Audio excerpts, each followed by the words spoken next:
What is up, everybody? I hope you guys are having a great evening and welcome to the Going Broadway podcast.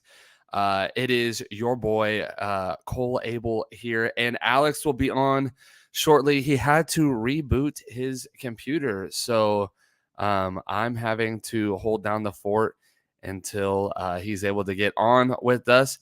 But until he's able to get on with us, let's take a quick second and see who's all in the chat because it's been a second. So good evening to Andrew Boehner, Cartoon Network champion. What's up, Chris Robinson? What's up? Big Daddy Magic, the instant classic. What's up, Jeremy Stoneberger? What's up, Apple Cassidy? What is up? Thank you all for joining us. And if you would take a quick moment and share this to your social media, to your groups, all that good stuff. That all helps us. And again, thank you very much. Also, shout out to the lunch lady, Stacy, for winning our gaming raffle this past Saturday. She cleaned house, y'all. Like she called it from the beginning. She said it would be Super Kick versus Super Kick in the finale. And we had ourselves a good little ladder match between the Usos and the Young Bucks. But she dominated the board. So congratulations to you, Stacy. And y'all, I don't even remember. Did we actually get a winner to the mystery raffle, Mystery Mania? Did we get a winner for that? I don't even, as someone who's part of the show, I should probably know if we did or didn't, but I don't. I am I'm struggling to remember if we did or didn't. Someone help me in the chat. Who's there? Come on. I don't know. I guess I could go to Discord. Was Thomas got the dub in the Mystery Mania raffle? Not sure on the raffle. Okay. I'll have to go check. I don't remember if we were able to get that or not. So but if we did, congrats, to the Mystery Mania winner on that as well. So let's see. Guys, until we get Alex on, because I really don't want to jump into anything without Alex. So until we get him on, go ahead and throw some questions in the chat, some topics, and let's talk about it. Topics to avoid for the time being. We're going to talk about Edge's last match, future of the Bloodline, Punk drama, and more. But go ahead and throw some topics in the chat that you would love to discuss. And I'll take a few moments. I'll take a few of your guys' questions and go from there. Yeah. Let's see who we got in the chat here. Let's see who's got a question, who's got a thought, a conversation topic starter to talk here, and we'll address it from there till we get Alex. That's a great question. Travis Thompson asks, I gotta get better about doing this. He asks, who should beat Gunter? Who should beat Gunter? That's a really great question.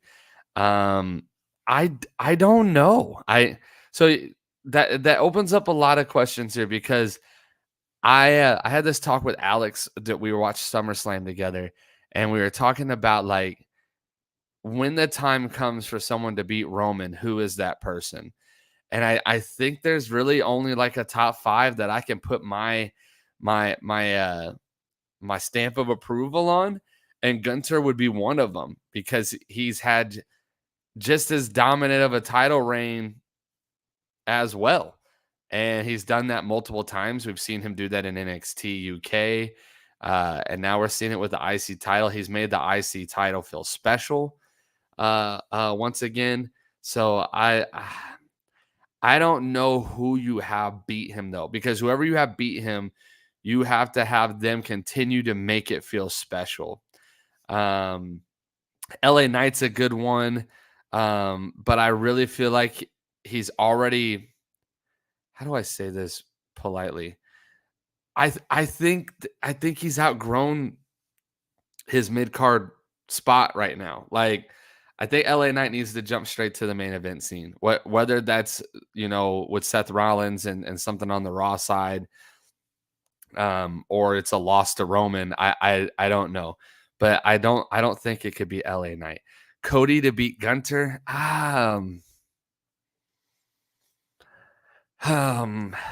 It like for that to happen, it would have to be transitional, and I don't know if you can make Cody a transitional champion. So I'm gonna ixnay Cody because of what they've been doing with Finn Balor. Maybe Finn Balor as someone to beat Gunter. If you're gonna bring people up from NXT, you could always go Braun Breaker. He's already got a dub on Gunter down in NXT. I don't know. There's not very many names that come to mind where I'm like, yeah, that's the guy. Like, it's got to be them. Um, I don't know. I I'm trying to think. I'm just hoping a name pops in my head, and I just don't know if there really is like a solid like that. That's the person. I, don't get me wrong, y'all. I like Chad Gable. I do. And if he was to beat, I know Austin Theory and Rey Mysterio got that little thing going on right now, but if he would have won the United States title, I would have been like, okay, yeah, good for Gable. Like I'm good with that. I don't know that Chad Gable's the guy to break somebody's streak, though. I don't know. Chris, I would love a Brock Lesnar Gunter matchup. Don't know if you can put the IC title on Brock. I don't know. I'm risky, so I would say yes. I would be there with you. I don't see WWE putting that on him though. And if that's the notion, I mean, you could go John Cena. He's never won the IC title. You could go Edge as kind of a last hurrah thing for him. If you want to go like maybe what we would call the legend status, I think there's some choices that you could pick there. Here's a name. Return could be good. Randy Orton. You could have Randy Orton beat Gunter. That could be a really fun matchup, a really fun storyline to watch. Orton versus Gunter for the title. I've been saying that when they're ready for Gunter to drop it, I think it should go to Sheamus. They've had great matches. Sheamus is a vet. He's done his time. He's paid his dues. Solo Sikoa, I actually, you know what, Jeremy, that brings up a really good point because I could see that being a great build up for a storyline with Roman for Gunter, where it's Solo Sikoa and then he beats Gunter by cheating to get the title, frees Gunter up to then go challenge Roman for the belt. Could be a good time. Sami Zayn, love Sami Zayn, love what how he's reinvented himself. Again, don't know if he's the guy. Jimmy Uso, good name. If what they're doing. Hello, Alex.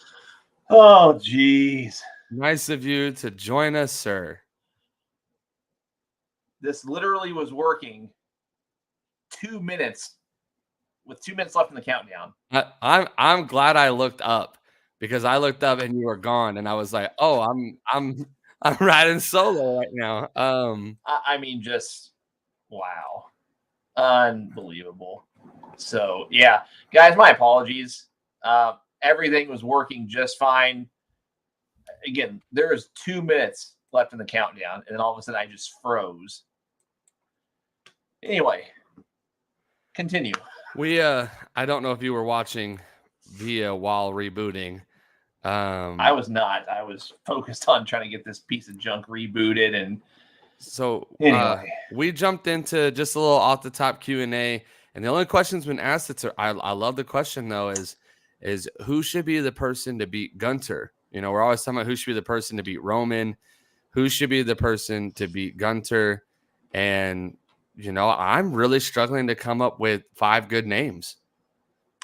I don't think there are 5 good names. You might be able to come up with maybe. I think this would be a stretch. Maybe 3 guys. So I'll read you through the chat here some of the names that I can seriously say. We're not going to say Dirty Dom. Nobody means that seriously. No. Andrew suggested LA Knight. I said I think LA Knight's already kind of eclipsed what he could do in the mid card right now. I think you have to. It doesn't even help LA Knight, and it definitely doesn't help Gunther. Right. So I extend that. Someone said Cody Rhodes. I was like, but Cody would have to be transitional then, and I don't think you could do that. Brock Lesnar was thrown around, and as much as you and I have talked about a Brock Gunther match, I don't know if they would pull the trigger on Brock being an IC champion. But I'm risky. I like that. I like it. So Brock is actually one of the 3 names I was thinking of. So A, it would be different. B, it's the option that even in a loss, it doesn't hurt Gunther. True. Again, different in the sense that you're putting the IC belt on Brock. Now, there's a caveat to that. Do we want the IC belt going from literally being on TV every week, whether it's being defended or not, to you might see it once every 2 months. So I would put it there as like a legitimate, option, but it wouldn't be the top of my list. Like if you gave me 1 through 3, it'd probably be 3rd. Yeah, I talked about how Gunther's really made the belt feel special for once, and you don't want to lose that. Someone said Chad Gable. I said maybe in the United States title picture. Can't picture Chad Gable being the one to dethrone. I disagree. He would be number 2, but if you really want to capitalize on kind of like another Daniel Bryan-esque kind of movement, you could really do something with Chad Gable. I mean, and it's the workhorse belt, so it would give him a nice little push. I mean, not to mention the fact that, not to be cliche-ish, but I think he deserves it. I mean, he's been around for so long, and he's turned just about anything he's been given into something. Yeah. Alpha Academy at this point is gold. It's just hard because you're talking about something so dominant, and you've never made Chad Gable win the big one. So I know that there's a story there because of that, but I don't know if I would want it used on Gunther of all people. Someone recommended Solo Sikoa. I like that, just based off of if you're gonna elevate Gunther into the Bloodline storyline versus him and Roman. I could see something there. If they're going to elevate, someone said Jimmy Uso, if you're going to elevate Jimmy Uso up the card to try to have a fair balance between him and Jay, could kind of see that. Don't think Sami Zayn needs it. Don't think The Miz needs it. I'll give you my number 1, Braun Breaker.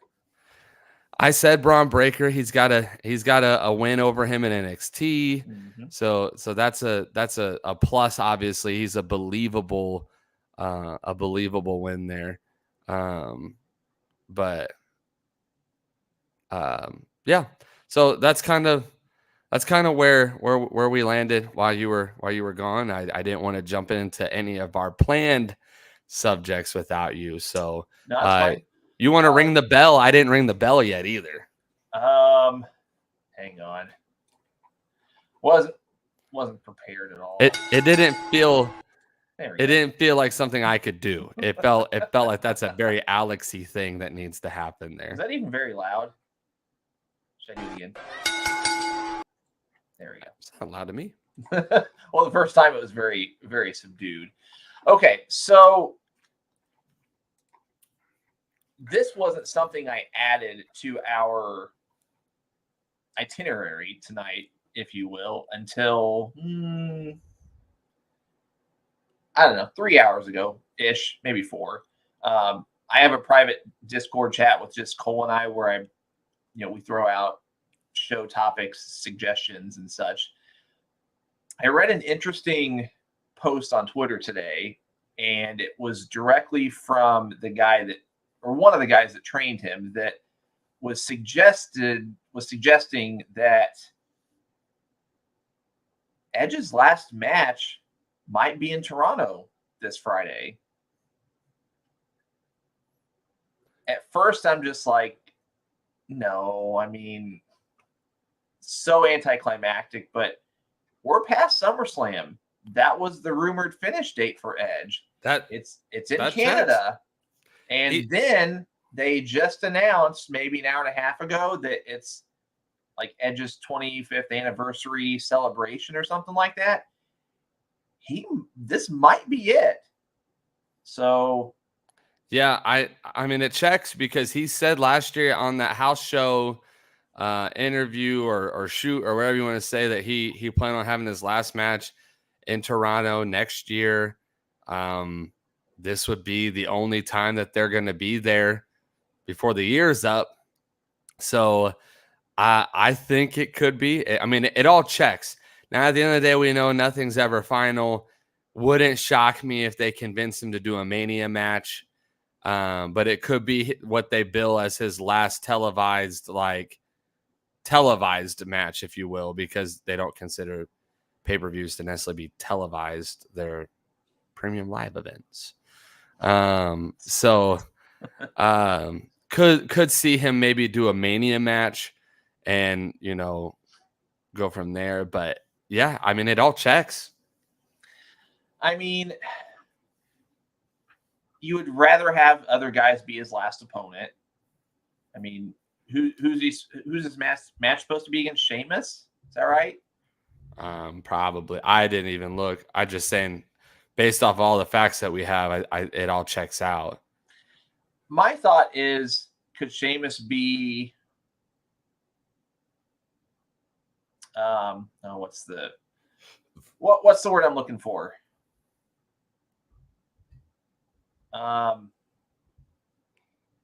There's a term. It's not coming to me, but basically, he's televised or advertised as the opponent, but then, maybe we get Cena's music and he makes a surprise appearance as Edge's last match. Maybe Orton returns. I don't know, but I don't know. I saw that on Twitter. I'm just like, worth a 2-3 minute discussion. So, you guys are saying that Swerve, Orton surprise return. I don't know. It'll be interesting to see.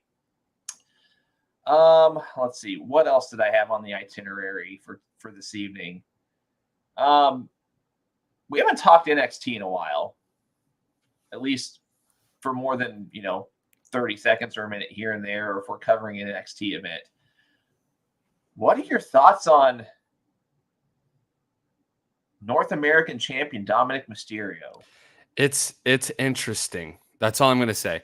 It's very interesting because they did a lot to build up Wes Lee. And Red herring, yes. Sorry. Red herring was the term I was trying to think of. Sorry, go ahead. They did so much to build up Wes Lee. Like everything right. The matches were good. He's had great matches, like so much good. And I felt like the title change to Dirty Dom just felt like a slap to the face almost to all the hard work they did on Wes Lee. Because let's be real. Wes Lee in NXT could be a major player. Wes Lee on the main roster probably goes as far as the mid-card. Can I stop you for a second? Yeah. Is our screen doing like a Bray Wyatt thing for anybody else, or is it just on my end? Mine is doing it too. Okay. What is going on? There, he's here. Let him in. You beat me to it. uh, so yeah, I think I don't know. I just it's frustrating because like this was Wesley's time to shine, I feel like, and he was doing a great job. And it was all kind of all of a sudden that they did the title change. And I don't really, other than ratings for NXT, and I felt like there's other names and other things you could have done. I don't know why there's a need to have the Judgment Day down on NXT right now. I'll But tell that's you kind of what, where I'm at. though, it's NXT's ratings are as high as they've been in a long time. I mean, if this trajectory keeps up, I think I saw a post or a tweet or something that says that they would match AEW Dynamite within a year, just as far as like the trends. Like if you average out, what did it say? I think if you average out the last 3 or 4 months or something like that, like give like a weighted average, but then like, hashtag math, do all the analysis and whatnot within a year. If the trends hold up, NXT would be back on par with Dynamite. So I don't see it. I don't see them ending it anytime soon, just for the reason of the ratings aspect. So Yeah, like I said, I'm not anti against it. I think there was other things they could have done. But I still overall it's all good. It's just a lot of the names they're using is also they did a major shift when they did the draft. They took all their top players and pretty much moved them. They did the Braun Breaker. It's got something to do with just your camera, I guess. I know this is ridiculous right now. I wish I knew how to like do this in a controlled way because this looks really cool. But I feel like any second now I'm going to be talking to Uncle Howdy. All right, guys, I'm gonna take myself off camera for the rest of the show because I don't want you to watch that. But anyway, I wish I could somehow learn how to do that anytime, but do it in a controlled way. So okay, now I feel like your mic's acting up though. how so? I'm getting a lot of feedback from your mic. Hang on. I don't know. Guys, let me know in the chat. Am I the only one hearing the feed? Okay, I'm not. Okay, that's what I thought. My audio is static too. It literally just started doing that when you turned your camera off, though. Okay. Is it going to just look like that without audio being static? No, now everything's just crazy. Okay. And it's like every time you turn your camera off, it gets progressively worse. All right, I'm going to back out and come back. All right, y'all. Well, let's keep it going. So we're talking NXT. So let's do this. Let me know if you're an NXT watcher. Let me know some of your favorites that are there in NXT right now that gets you to watch. Because like I said, they made a major shift when they did the draft, and they brought up your Grayson Waller. JD McDonough's was moved up, so on and so forth. Add the names, Caden and Casey on the women's side, so when they did all that, I feel like they really should. And then they did the Braun Breaker title drop to Carmelo Hayes, which I was all for. I think Braun Breaker's done everything he can do in NXT, so I'm kind of shocked that they haven't already brought him up. But who do you guys like in NXT? Tiffany Stratton. I think she's got major potential, and they have her right where she needs to be right now. Tony D and Stacks. Okay, I love Tony D. I could do without Stacks. I'm just gonna be real. I think Tony D's character is so much better as a solo act. I don't know if I see them getting over as well on the main roster as Tony D and Stacks. Chase U, okay, so Chase U is perfect for NXT. It will not translate, and I think that's why it's kind of always a dead storyline because you can only do one storyline really with it, and then it's done. It doesn't really have a whole lot you can continue to do with it. If you could get the main roster to all, chant chase you and stuff, like, it has a comedic aspect to it, I guess, that could translate to the main roster. But I think that they'll never elevate beyond what they already are. Um,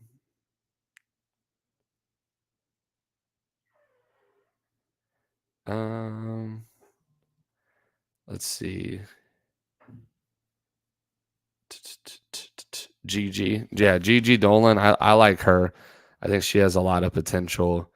Would actually like to see her and Shotzi as a tag team. I think Gigi Dolan and Shotzi would make a really, really dope tag team. Don't know what they would be called.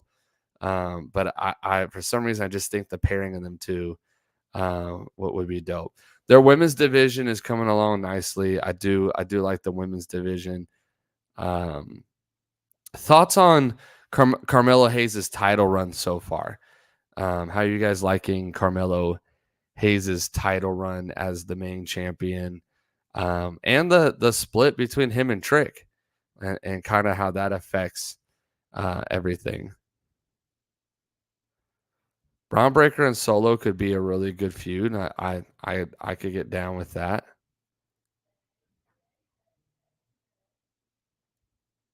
I'm trying to see what's going on here. Okay. All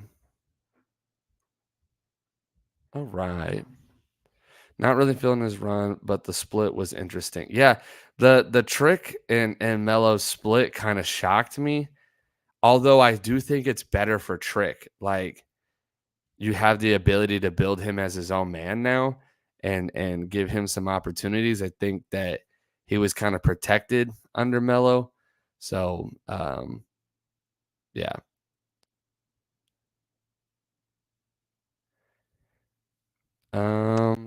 Is he back?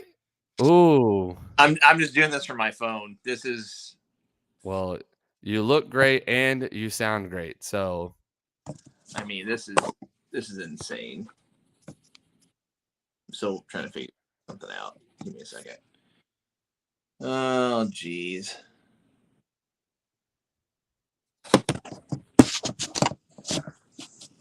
that'll work, my friend. Whatever. Okay. But I could hear you great. It sounds great. And now people can see your whole shirt, so they'll be happy to read your shirt. Well, I wore this because it would have been Bobby Eaton's 65th birthday today. So I figured, why not? All right. Well, let's jump into our next topic. You had it down as to talk about the future of the Bloodline. Yeah, it's weird that they seem like that they're gonna go on a pause, hiatus, whatever. And I don't know if that's the best thing or not for them right now. I mean, it's like the hottest storyline going right now, and then the rumor is you guys are just gonna put it on hold for a while. I'm just kind of like, I don't know. I'm skeptical about it, I guess is how I'm trying to phrase it. So I read the idea is, if you take Jay off TV for a little bit and you try to build up Jimmy, because like Jay Uso was main event Jay Uso, and then you have Jimmy. Like, they kind of like tier step them, if you will. And Jimmy doesn't feel as big as Jay, and that there's a storyline there that they obviously want to build. And I read that the potential is for them to do that matchup at what's the next one? The next one here is Payback. The rumor is they want to do it. There's videos that have been circulating that the Uso brothers want to fight each other at Mania. So I don't know if you can stretch this out that long. You know, how long you sit Jay at home and give Jimmy time to build himself up as a singles wrestler. Obviously, they would have to feud a couple times, and maybe they do a best 2 out of 3 on a couple pay-per-views. You know, they cost each other the Rumble, you know, all these different things, and then, you know, finally have the rubber match at Mania. That could be cool. Outside of that, I don't really know what you do from here. And I think a lot of us were actually scratching our head at the results of SummerSlam. I did see that he accidentally Rikishi accidentally like posted a photo of him playing for Payback, which so that I mean obviously there could be a setup at Payback between the brothers. I don't know. But Alex and I both were both pretty, I think, intrigued by the ending of SummerSlam. Not that we thought that Jay would win, but we were kind of confused by the booking of Jimmy interfering and costing Jay the loss, specifically when Jimmy was the one that caused the split in the first place. And then Jay backed him. And then I don't know, like the whole thing is just weird. Yeah, I agree. It's like it almost feels like they've backed themselves into a corner with the storyline as a whole, and then I don't want to say lazy booking, but it's like because they've backed themselves into a corner. Now they're making storyline decisions that don't make any sense. Like like you said, this is the reason the split happened in the first place, and so again, from a storyline perspective, it doesn't make sense. And I mean, I am still, and I will die on this mountain. I am still on the side of Cody should have won the belt at Mania. Like that should have been the storyline, because inevitably, if they don't go the route of Cody at Mania this upcoming year, not saying they will or won't. I mean, it does kind of seem like that's the route that they're going, but we've seen it already. Not to mention, I feel like it's more predictable at this point that Cody would win this upcoming Mania. Because if he doesn't, then where do you go? No one's going to want to see a Roman Cody 3 in another year. So we kind of touched on this at when we were talking while watching SummerSlam together, and we already had the conversation on Gunther. Is there a top 3 or a top 5 names that we can come up with that really genuinely makes sense to be the person that dethrones Roman at this point? Well, when you say dethrone, do you mean like at any given time at Mania specifically? I mean, I think timeline, we all know what they're trying to do. So, as far as that goes, I think it'd be safe to say that we're looking at Mania at this point. I don't think they have Roman drop it if they were going to have him drop it before Mania, it would have been SummerSlam. Royal Rumble is kind of Survivor Series is not even about the main title at that point. It's usually about the two big teams, and whether or not they go War Games this year or not will determine how big that's going to be too. I don't think that they're going to do Royal Rumble as a spot for him to drop it, because it's all usually more focused on the winners. So I would say Mania is the destination for him to lose it, which again, still very predictable from that standpoint. I mean, it is predictable, but it makes for a better story. True. Very true. So let's just say it's this next WrestleMania.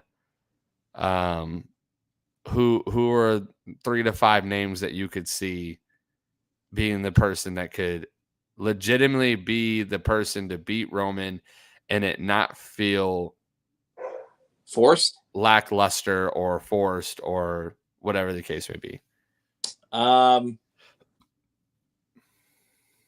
3 to 5 besides Cody, or including like? Sure, let's include Cody in the 3 to 5. Okay, so Cody 1. I'm gonna go Seth 2. I don't think you could have Jimmy or Jey Uso. Nope, I agree. Neither makes sense. I don't even think you can do Solo Sikoa at this point. Nope. I don't think it's anyone on the bloodline. I mean, Gunther, if he's not IC champ at that point, or even if he is, I mean, you could bill it as a title versus title, and is Roman the one to take the IC belt off of Gunther? That's not even the option we mentioned during our discussion on that topic earlier. Yeah, that's good. Let's see. I mean, I don't think you could throw out other names, but I think then you're kind of just, you might have a storyline per se, but it just feels forced. So example being AJ Styles. It's like if you just throw him in, you might have a storyline, but then if you put the belt on him, it doesn't feel like that should be the conclusion to his title reign ending. What I'm trying to get at.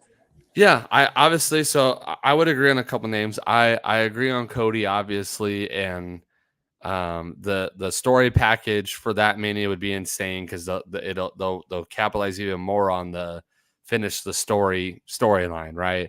Yeah. So that's cool. Could get down with him. I could get down with Seth. We talked about this some. Seth is the name on the list that Roman actually hasn't really beat. Clearly their match was a DQ, was it not, at Rumble? Was. So he is the only person that I think, even though it wasn't Roman's got a lot of dirty wins, but they were wins. They were clear-cut wins. I don't know how many DQs he has on his score sheet, but I venture to say that it's either one or less than two. Like, I think Seth Rollins is the only one that's been DQ'd. Mm-hmm. And so he's the only unfinished business, if you will, out of the people that he's fought. He's beaten everybody else technically, with an actual win, at least on the scorecard. So I think there's a storyline for Seth there. The two to three names that also stick out to me, two of them have the backup and the faction help to even the odds. And one of them is Gunther. I mean, if you want to find a way to use Imperium better, what better way to do that than to put him in a storyline against the Bloodline? Whether that's Jimmy and Solo, whether that's Jimmy and Jay reuniting and getting back with the Bloodline at some point. However you want to do that, that's neither here nor there. But you have the numbers to combat and make it a fair fight, and Gunther's just as dominant, right? Like, we've seen that. So I like that storyline. I actually like the idea of AJ Styles. You could run the storyline that AJ just doesn't have it in him anymore, that he's washed up, that he's no good, that he hasn't won a title in so long. And if AJ is anywhere close to being done, I think he deserves at least one more title reign. And he's a legend, it's a name that you could at least say, okay, AJ's won the big one before. And it's not like it's, some crazy, like, I think I would rather see AJ beat Roman clean than to see Damian Priest win with the briefcase. Like, I think there's a storyline there that could be built. AJ's one of the biggest names on the roster that hasn't faced Roman for the belt, other than on, they did the house shows and stuff, which I don't know why that never culminated into something bigger. But he also has, the club, and you have Gallows and Anderson that you can kind of utilize. You also have, Mia Yim, even though the Bloodline doesn't have a woman, she could still get involved and distract and, kind of even the odds. So I like those two. And of course, I have to throw my guy in there, and John Cena, and the only reason why I'm saying that is that, yes, he's lost before, but they've done other matchups. They've had Brock face him like 6 times. So it is believable. And I think that the storyline that's there is Cena breaks the record. So you put it, and I think you could run it as a career versus title match. You could put John Cena's career on the line, the world record on the, title record on the line versus Roman's legacy, the championship, the bloodline. And you could even run it as the bloodline must disband if Cena, wins. And Cena is, same thing. He hasn't won the big one. How many losses has Cena took since he's basically retired, or semi-retired? I don't think he's won a single match. So you have that storyline that's kind of there to kind of help say, oh, Cena can't win the big one anymore.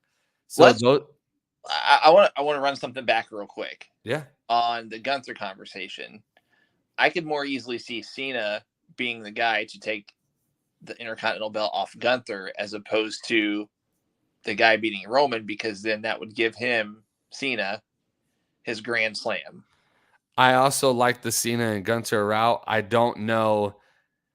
Cena's really big on putting the young guys over, so I think that he would be hesitant to beat Gunther, but I don't think he would be hesitant to beat Roman, because Cena beating Roman doesn't hurt Roman.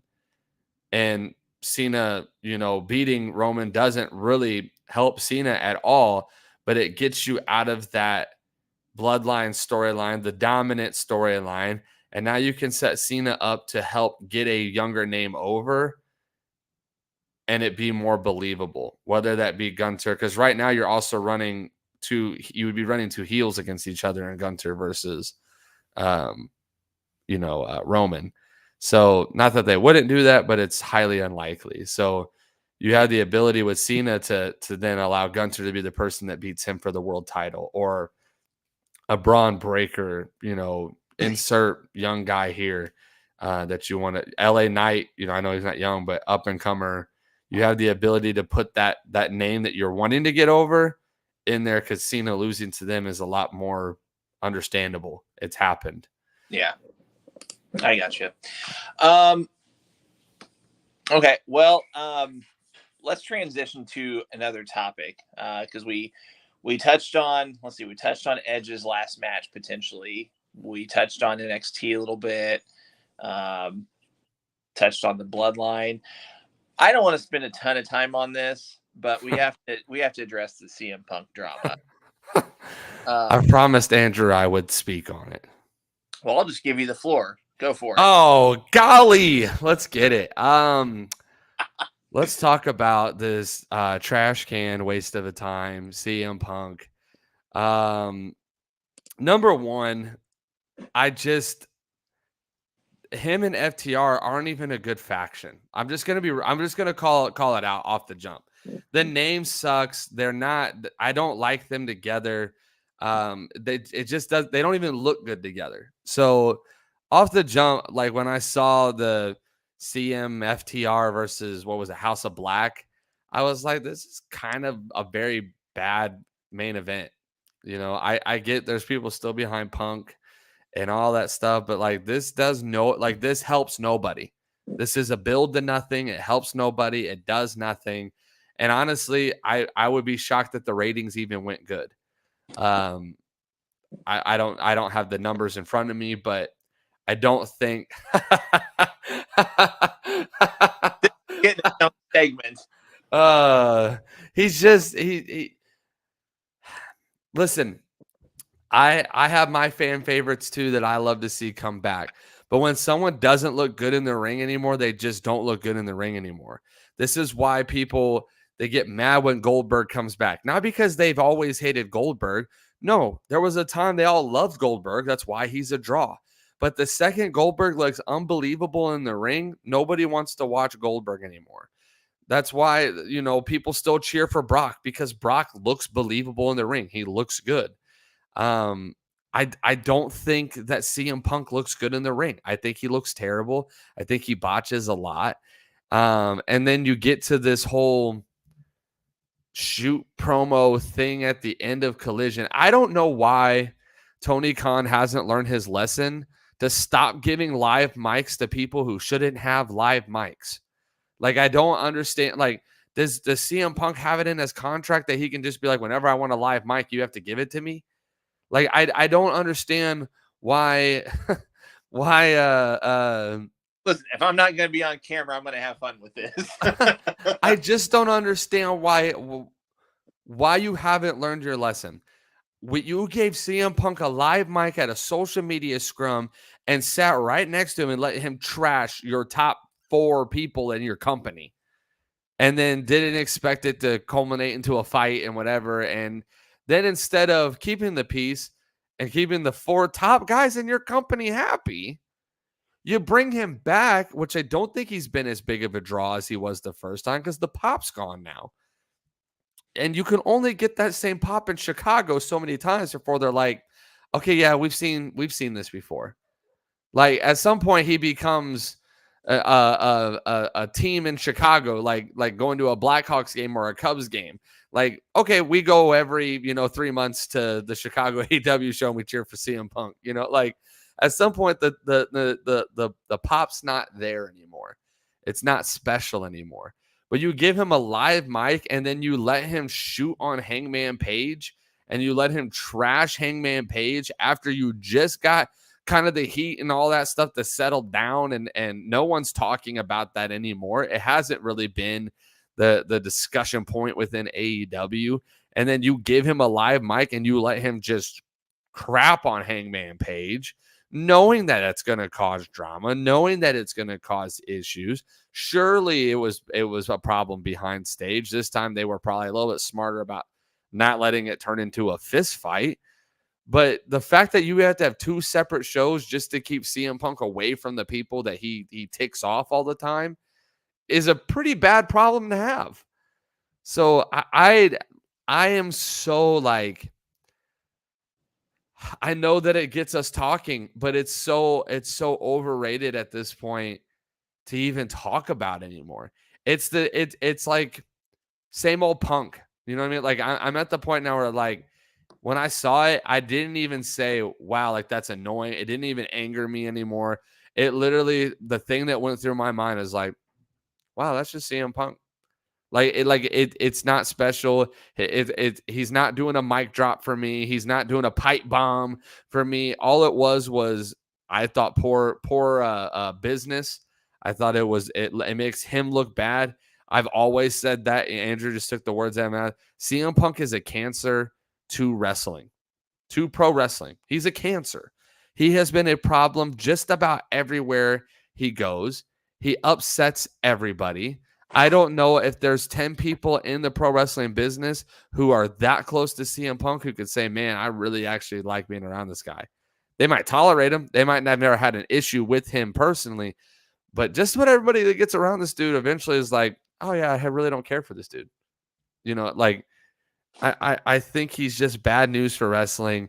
And I think now it's proving and it's showing that he's not the draw that he thinks he is. And he's not the draw that Tony Khan thought he would be. Might have been the first time. They had the momentum with him. They had a momentum with the pop. And then he did something stupid again. So, just like sports, just like anything, how many times do you do something stupid before everyone's like, you know what? We're done putting up with this. The what I'll call the Antonio Brown effect. Like how many teams, how many chances, how many stunts do we have to put up with before everyone's like, you know what?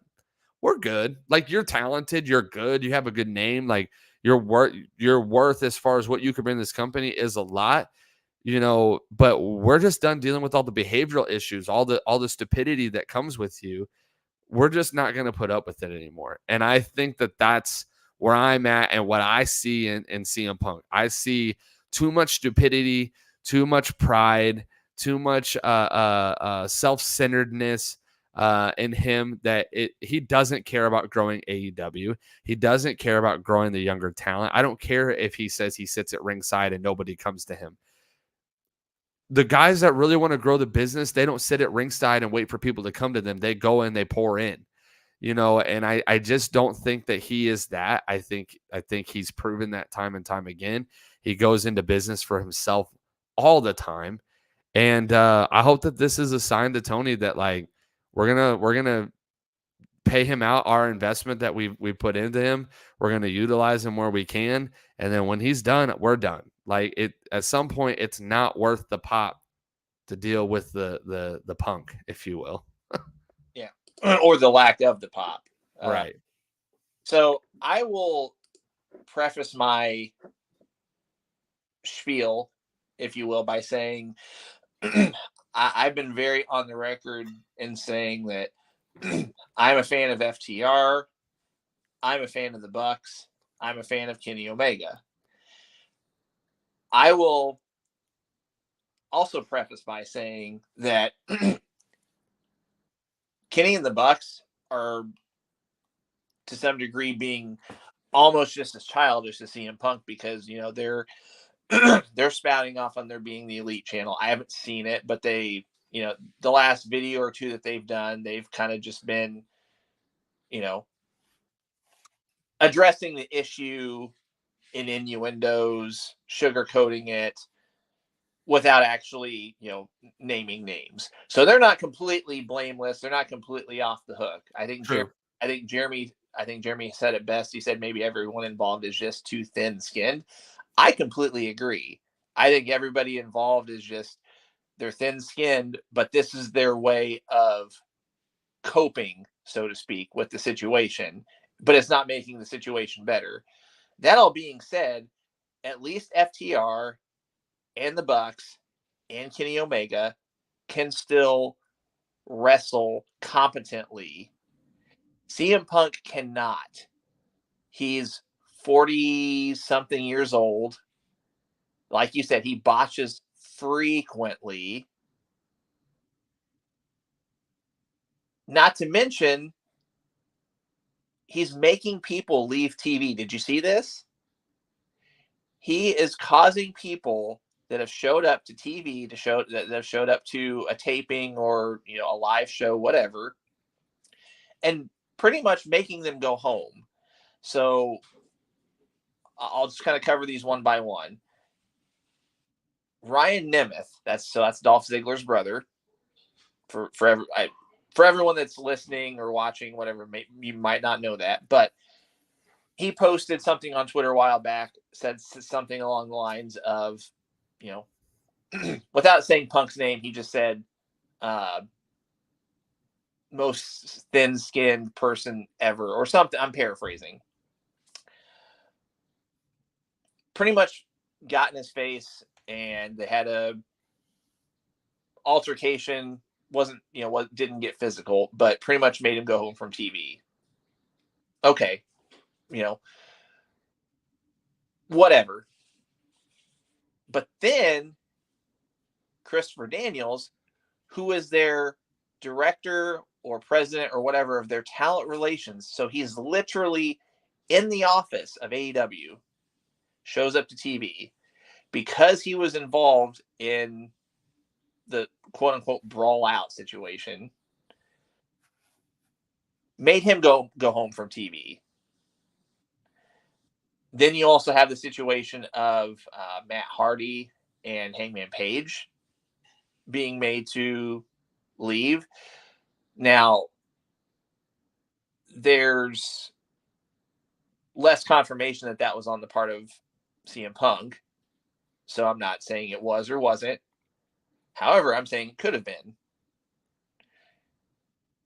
But back to particularly Ryan Nemeth and Christopher Daniels specifically.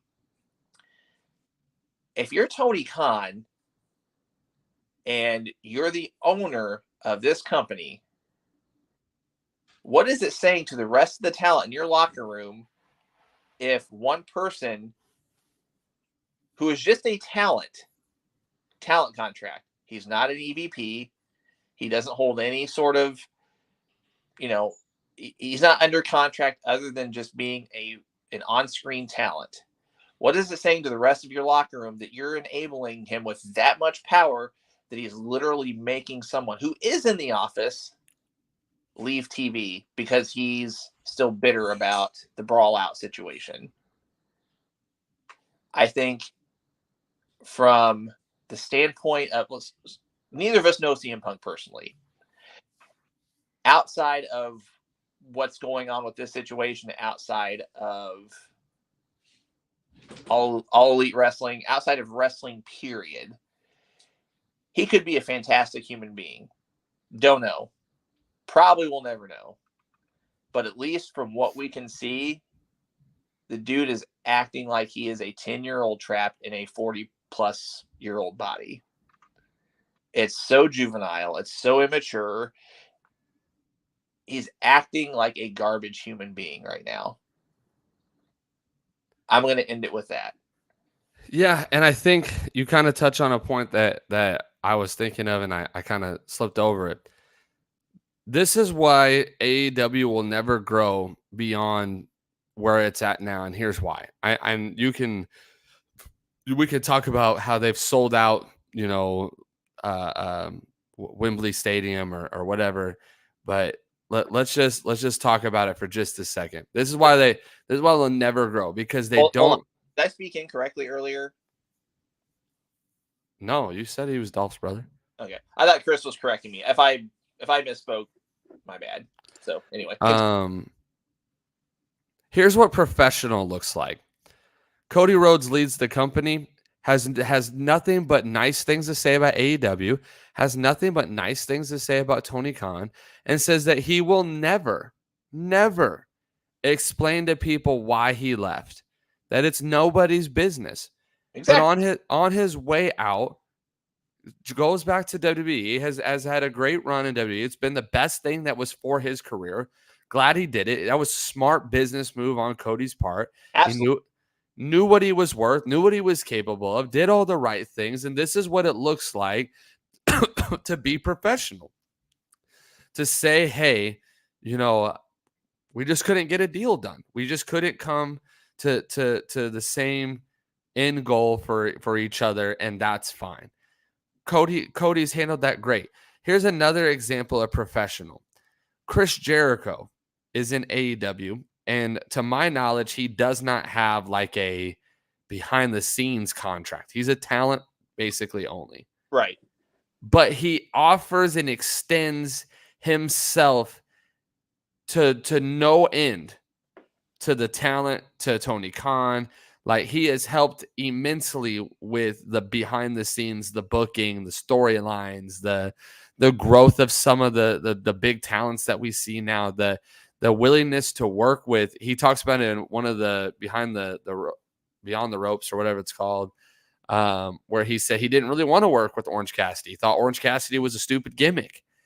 But after he kind of started, he's willing to put pride aside. He's willing to put politics aside. He's willing to put all those things aside and say, hey, this is a business. I need to do the business. And he's adapting, he's growing, he's stretching himself instead of trying to make people stretch to him. And I think that's professional. That's what professionalism looks like in pro wrestling. And then you have guys like the Bucks and Kenny, and insert the immaturity that's there, that are literally part of running your company. They have big say in what's going on, and then you have them acting like children. You have them literally getting on camera and doing a little web show and making little shots at each other on the show about this, that, or the other. You have CM Punk doing an off script, off camera, but knows it's being recorded, shoot on one of those people. And then you as the owner, you're like, oh, well, we're handling this to the best of our ability, yada, yada, yada. I'm like, no, you're not. Because the best of your ability is to take charge of your company and say, we have a zero tolerance policy for these things. If you really wanted to shut it down, I'm serious. I'm dead serious. Tell the elite and the Bucks that if they want to keep their jobs and they want to be a part of this company, that they either have to cease doing the BTS stuff, or they need to be appropriate on their show and build up their own company's talent. Do the right thing and use your platform to build the company, not tear it down. Yeah. Same with CM Punk. Don't you ever, I don't care who you are, don't you ever grab a live mic and get on there and go into business for yourself. If you want to work for me, if you want to keep getting these paychecks, if you are serious about helping AEW get to where it needs to be, you do what we tell you to do. You do the right things. It's a business. It's a company. How dare I walk into my job and start making decisions and saying whatever I want to say, and then going to my boss and being like, sorry, if you want me to be here, this is what I get to do. That's backwards. That's not how businesses run. The person in charge says, this is what we're going to do, and you either do it or you don't. And if you don't, then you don't work here. And that's one of the things you got to give props to WWE for. Yep. They don't have talent coming up. They don't have talent grabbing a live mic and going into business for themselves. They would cut that mic in 2.5 seconds. They don't have talent coming in the back and causing drama or whatever. They have people coming professionally to their bosses and saying, hey, I'd like to pitch this idea to you. Hey, I'm not really happy with my spot on the card or my lack of spot on the card. Hey, I'm going through this. And they handle their business the right way. And they do it professionally. You got people in AEW who just do whatever they want, and it causes chaos, and chaos it's not good for business. And so I think this is the definition of what it looks like to be professional versus what it looks like to be unprofessional. Cody could have came out of AEW, trashed AEW, trashed Tony Khan, trashed how they book, all this stuff, and yet he came out and said nothing but genuinely nice, uplifting things about all of them, and looks professional as all get out for doing that. You see how Chris Jericho's handled himself throughout his time in the company, and how he's presented himself as a talent only, but still being a resource. And then I look at CM Punk, who's given all that. He says, like, I want to be a resource to the talent. I want to help them. But I don't see the same thing that I see in Chris Jericho that I see in CM Punk. I don't see the same effort. I don't see the same respect for the game. I don't see the same respect from the talent.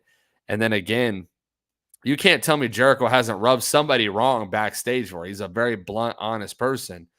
But however he's presented it and however he's handled it in a way to where people still at least respect him.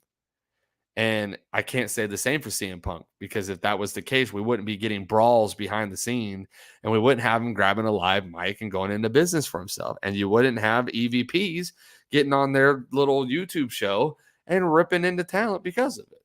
So I think that's a whole nother conversation too on the professionalism side of AEW. Yeah.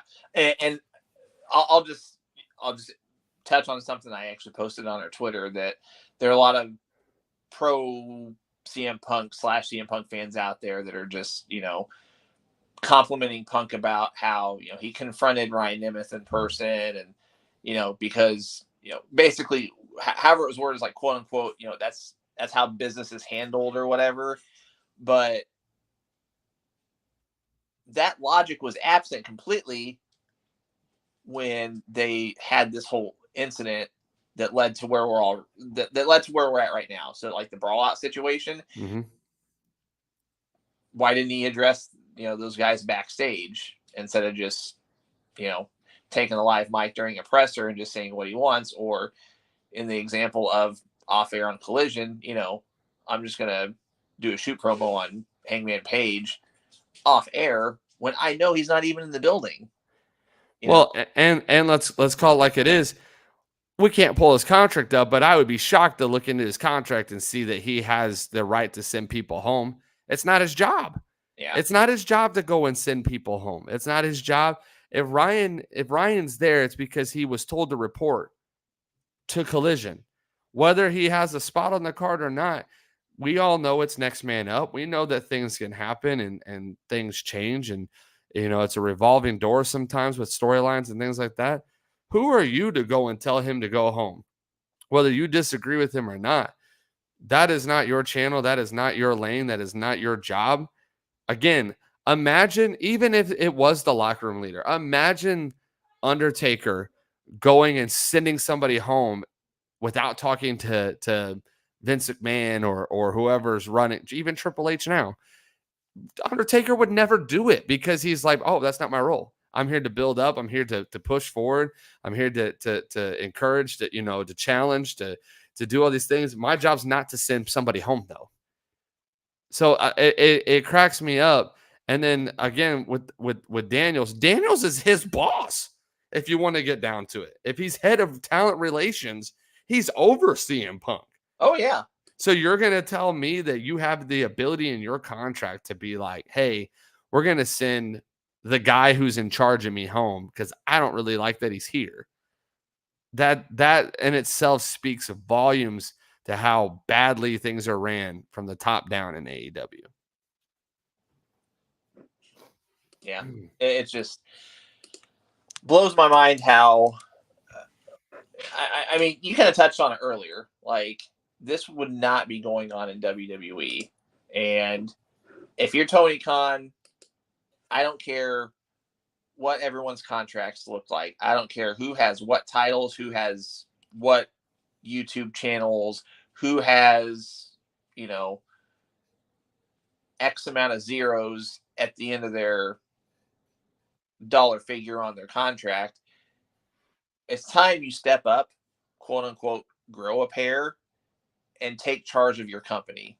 Like, that's the only way you're going to ensure AEW's long-term survival. Unless this is some kind of like very, very, very, very, very elaborate work, in which case, if for whatever reason it is, like, massive props to them for, pulling this off. But I would be, I mean, I cannot even put it into words how shocked I would be if this whole thing is a work. Like, if it's some slow, massive build to a blow off match or something. I don't know. But even then, though, TK's got to take charge of this company. I mean, it's that simple. And, I mean, when I say it's that simple, it is literally that simple. It is your company. You would not be like, I cannot go into my job. Cole, you cannot go into your job and tell your boss, this is how things are gonna work because because I said so. Like, that's not how the world works. That's not how I don't even know the right word. Like, I get that they're not W-2 employees or whatever, but you still work for a company. You are still employed by All Elite Wrestling. You work for them. You do not call the shots. And I'm speaking about Punk. I'm speaking about the EVPs. Like, they have to run whatever ideas they come up with through Tony Khan. They can't just make decisions on their own. If for whatever reason they do and they don't run stuff by Tony Khan and they just do stuff on their own whim, whether it's on their channel or not, Tony Khan needs to put his foot down and say, this is going to stop. Yeah. Even if this was a work, though, who really wants to see CM Punk versus Hangman Page? Like, outside of the stuff that happened in the scrum, which is actually, in my opinion, dead news. Like, if you were gonna do that, it should have happened 2 weeks after it happened. And they would have to be mature enough to but my point exactly is, even if they hadn't had, that doesn't even sound like a good match. No. It doesn't. Oh. Like, I'm not intrigued at all with that. You could do CM Punk versus Kenny Omega, and I would be like, who wants to watch that match? Just from a wrestling standpoint, CM Punk does not have what he used to have in the tank. It's not the same thing. I don't want to see it. It would be a waste of television time, in my opinion. There's nobody that I would want to see CM Punk wrestle. Like, I don't know if you saw this, but him and Will Ospreay are now going back and forth on social media. I don't know if you saw that, but long story short, for those of you guys that don't know, Will Ospreay changed the IWGP United States Championship. It's now the IWGP United Kingdom Championship. And Punk's, I think it's meant to be ironic like this, but Punk is basically saying on social media, hey, you don't have the power or authority to change the championship. So I think it's meant to be ironic because Punk knows he's a smart businessman. Like, he gets what's going on. But anyway, so. Oh man, I wouldn't want to see. Like, here's the thing. Again, when someone is no longer to the level that, like, when you start digressing from the level you were once at, you got to start thinking about, okay, when is it my time to hang it up? Like Daniel Bryan still looks really great in the ring. So I love that he's looking to try to call it quits before he starts to digress, before he starts to kind of look like he's losing a step, if you will. Yeah. Like that's where you got to respect those guys who know when to say when. And I don't think Punk has that. He wasted 10 years pouting off on the sidelines. Somebody brought it up earlier too. If Ryback calls CM Punk a bully, like out of all people, like that should tell you the kind of character that CM Punk is. Like, yeah. So I don't know. Yeah, I just there you go. I will always have time to rip on CM Punk and the cancer that he is. Agreed. Let's change gears real quick. We won't go match by match, but we can kind of give a quick overview of SummerSlam and just kind of, I don't know, just give our thoughts on it, hits and misses, kind of just like our overall grade, if you will. So, we did get to watch this pretty much in its entirety. I did take a couple of strategically timed bathroom breaks.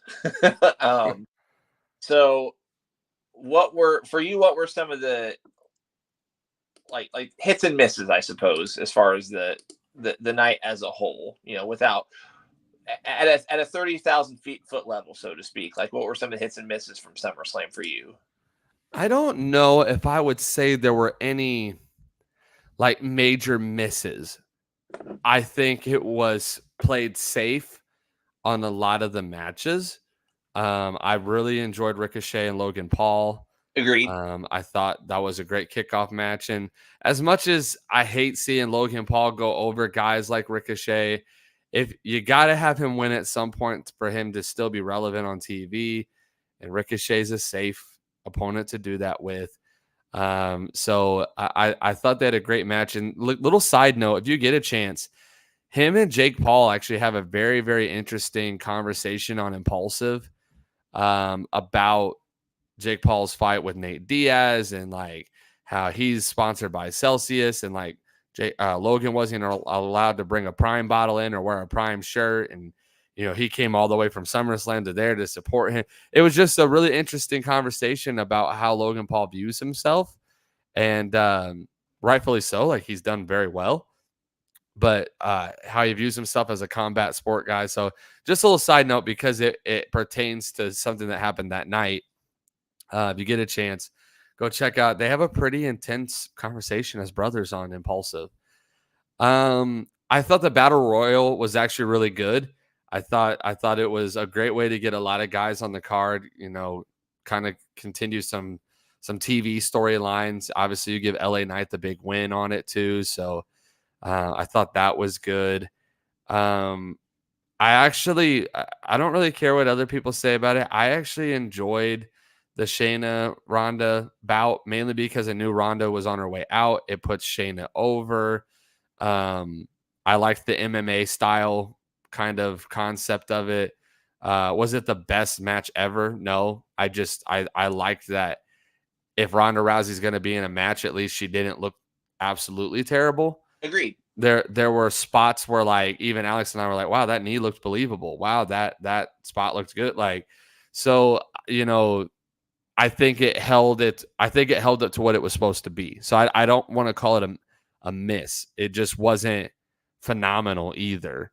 I liked what else was on that? I liked the Seth Rollins Finn Balor match, the continuation of kind of screwing Balor with the Damian Priest, cash in potentials and all that stuff was good. I think a big hit was having Io win the women's title with the briefcase, kind of a twofold story there, because you have the three-way between Asuka and Charlotte and Bianca. And I think Asuka having the belt always, for whatever reason, Asuka having the belt always falls flat.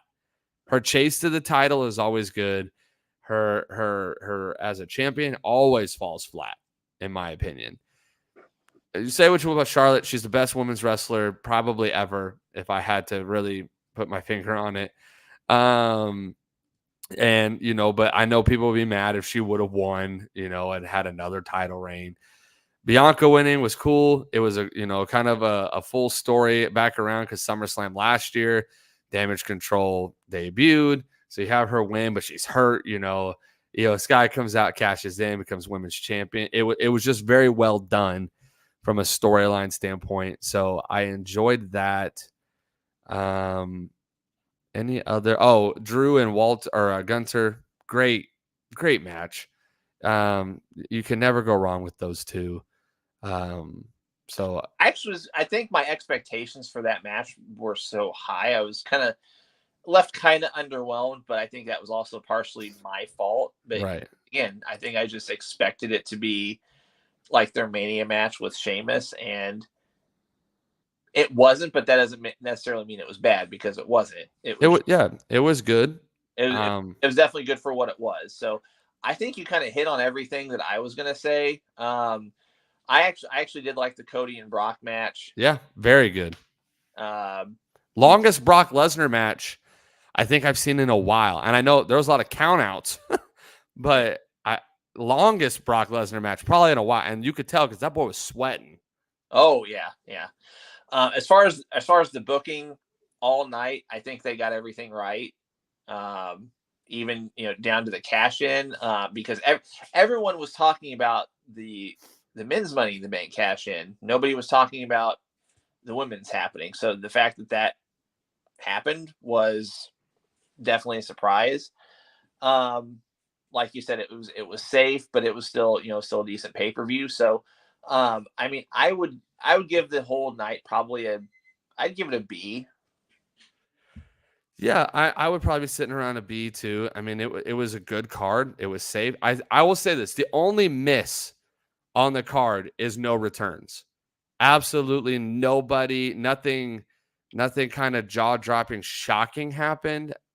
I mean, you could say Jimmy costing Jay, whatever, but nothing shocking. Like all night long, I kept making a joke like, okay, RKO out of nowhere. Yeah. Okay, RKO out of nowhere. I'm like, let Bray Wyatt's music hit, like something. Like there's got to be a return of something.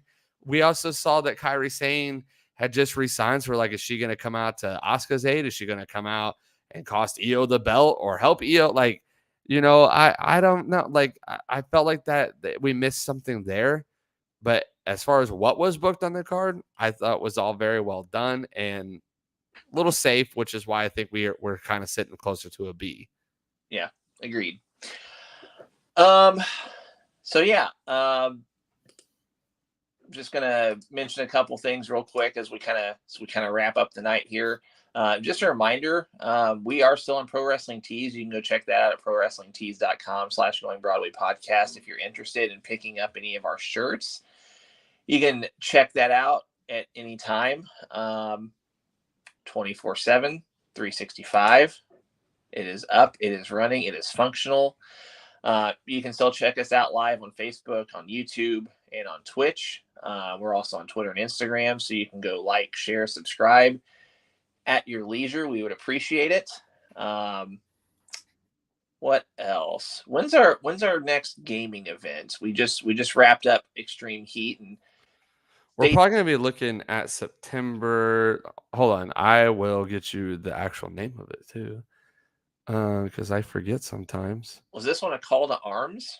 Is that what? Maybe. You might have it before I do. Well, we changed a few of them. Well, I know, but I purposely remembered. Hang on, let's see. No, I have it as. Well, yeah, no, that's November. Do I not have a September one? You do. Oh, here it is. Yeah, Road to Victory. There it is. I forgot. I don't know if that's going to be the actual date, but we'll shoot for one in September. Tentatively, we'll shoot for that date. but I already think I am busy that day. So I was telling Alex before the show, y'all, summer and towards the beginning of fall just is the busiest time of my life every year.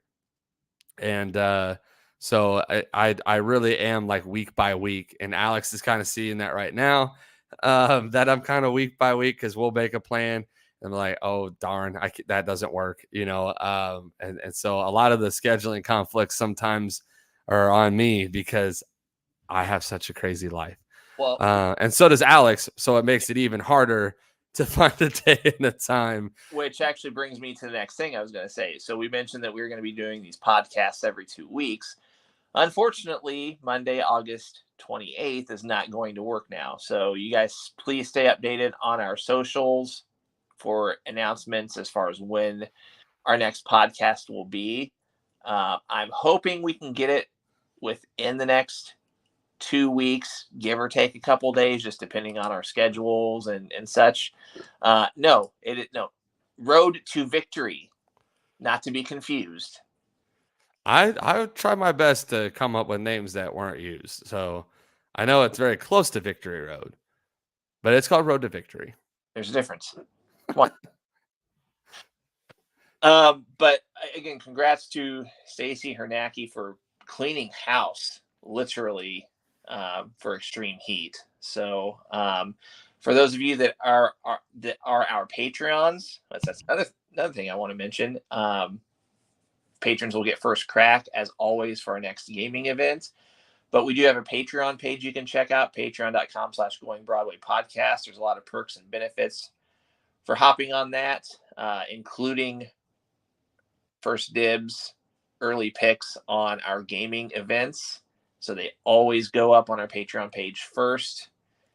And also just want to plug, we will be on 2K23 on our next event. I do apologize. I have had no time. So I need to get some downloaded roster on 2K23 so you guys have a little bit more options to pick. And I'll get that posted to the Discord under the roster thread as well. But we will plan to be on 2K23 for our next gaming event. Cool. Unfortunately, it is about that time. Cole, any final thoughts? Guys, as always, thank you for watching the greatest wrestling podcast ever. We sincerely appreciate it. And make sure you do all of those things that Alex just mentioned. All of those help support the show, and we appreciate that as well. So stay tuned with us on all of our social medias. Join the Discord. We have such a great conversation with all of you guys in there, and that's a great way to stay up to date with everything that's going on. So if you haven't already, reach out to us on social media, and we will get you a link to that, and that'll be good. But until next time, we really, again, appreciate you joining us, having great conversation, putting up with our technical difficulties, and we will be in touch very, very soon about our next show. You're going to give the people what they want, whatever that means? See, I thought we retired it. I think it's retired. No, an elephant call. Oh, I don't know if I can do an elephant call. And I think that it should be wrestling related if I'm gonna do it. Yeah. So that's okay. I think we've outdone our welcome as far as the random sign-offs. So guys, that's gonna do it for us. Stay up to date on our socials. We'll see you next time.